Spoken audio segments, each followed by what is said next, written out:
豆瓣上给我们打1分的全是黑水。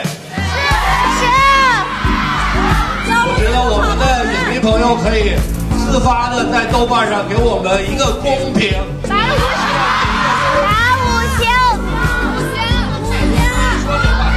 对，这个我就借用韩翔的台词，我们只想要公平，公平。曾经坚决宣称绝不撤档的蛟龙行动，最终也没能撑住。2月14日，蛟龙行动官方发布通告称，决定制作一部特别版，择日再与观众见面。虽然通告中并未明确使用撤档一词，但这无异于撤档的决定。随后，联合发行方华夏电影发行有限公司发布通知，宣布密钥不再延期，第4阶段密钥发放截止时间为2月16日。之后，影片将不再发放第5阶段密钥，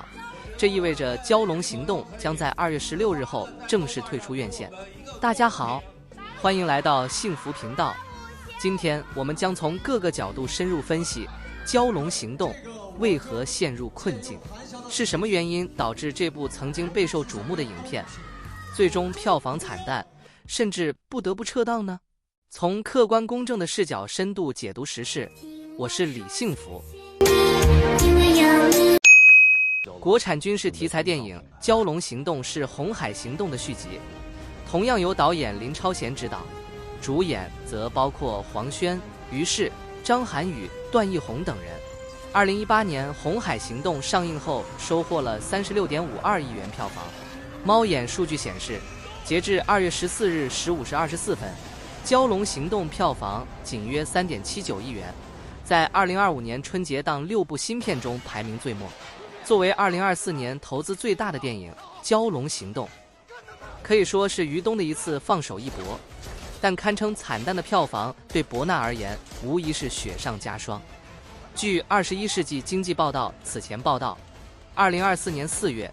博纳影业董事长、创始人于东在北影节相关论坛上提到，博纳已经把资金全部集中在《蛟龙行动》。他说，因为周期过长，拍摄周期、制作周期需要准备的周期过长，就把一个公司的现金流焊在这了。中小影片可能要停下来，要等这个片子上完，所以这2年博纳影业的片少就是这个原因。什么他妈的叫惊喜？什么？蛟龙行动讲述了未来某日，中国海军截获关键情报，一艘超级潜艇正密谋一项针对中国东南沿海城市的绝密军事计划。我方派出龙晶号潜艇与蛟龙小队协同作战，海底战场险象环生，蛟龙遭遇重重陷阱，潜艇与敌方多番埋伏周旋，更驶入海底火山口遍布的广袤深海，展开一场惊心动魄、攸关生死存亡的深海决战。据称，蛟龙行动的投资是红海行动的5倍，总投资10亿元。为了影片拍摄，片方1比1打造了120米长的龙晶号潜艇，仅这一拍摄模型就耗资高达8000万元。于东甚至在接受媒体采访时称，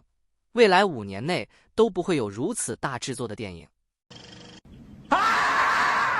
1月31日，在蛟龙行动的路演活动上，于东当众激动发声，表示打一星的都是黑水、黑粉、水军，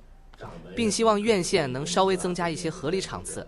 给春节档观众提供更丰富的选择。影片主演于是也借用电影台词，我们只想要公平。这些言论一度占据了热搜头条，但是制片方故弄玄虚式的宣发却出人意料地翻车了。上映前，制片方曾在社媒分享了一段拍摄花絮，声称因剧本涉及我国潜艇机密，背台词时也得警惕着四周，看到外籍演员靠近就迅速将剧本收起来，甚至为了保密只能靠导演给演员口述台词。正是这一段宣传花絮导致网友集体逆反，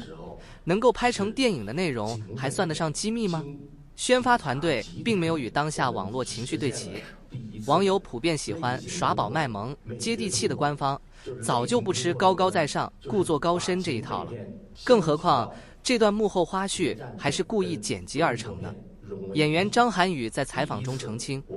事实是当时他拿着台词本背台词，准备开拍了，所以赶紧将台词本放回口袋收起来，并不是为了防止外籍演员泄密。营销点的失误导致《蛟龙行动》在映前就遭到了一批网友的抵制。可不敢胡说，可不敢胡说。而影片对工业美学的过度沉迷，制片方大肆宣扬1:1潜艇实拍、全员潜水正考核，却在关键剧情中暴露致命短板。张涵予饰演的艇长在危急关头吹口秦山情，黄轩率队用飞行器突袭钻井平台时太过科幻，让硬核军事沦为笑谈。更荒诞的是逻辑链条的全面断裂，反派引爆核弹的动机成谜，蛟龙小队决策违背军事常识，核心的保密设定则因过度营销而反噬。观众戏称票房差才是最好的保密。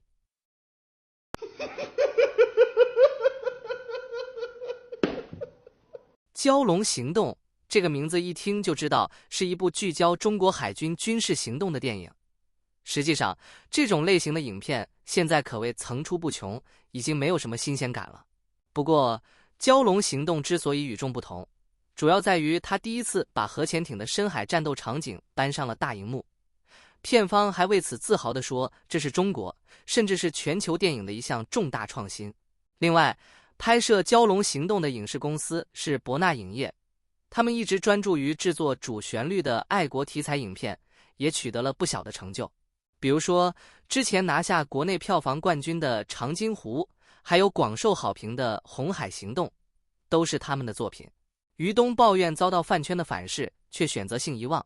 正是制片方主动邀请日均热搜8条的流量明星担纲。这种既要收割粉丝经济红利，又拒绝接受大众审视的双标，本质上是资本对观众的傲慢。猫眼数据显示，2023年流量明星主演电影豆瓣均分 4.7， 较实力派主演电影低 1.9 分。这不是观众偏见，而是市场在用脚投票抵制 PPT 电影。电影聚焦个人英雄主义的陈旧叙事中，沉迷主旋律加大场面的创作公式。主旋律电影还有没有观众看，似乎关乎到博纳未来的发展。事实上，博纳影业的崛起与主旋律电影密不可分。近10年间，博纳通过《湄公河行动》《红海行动》《长津湖》等一系列主旋律电影，不仅探索出了一条爆款成功路径，更带动了主旋律题材的爆红。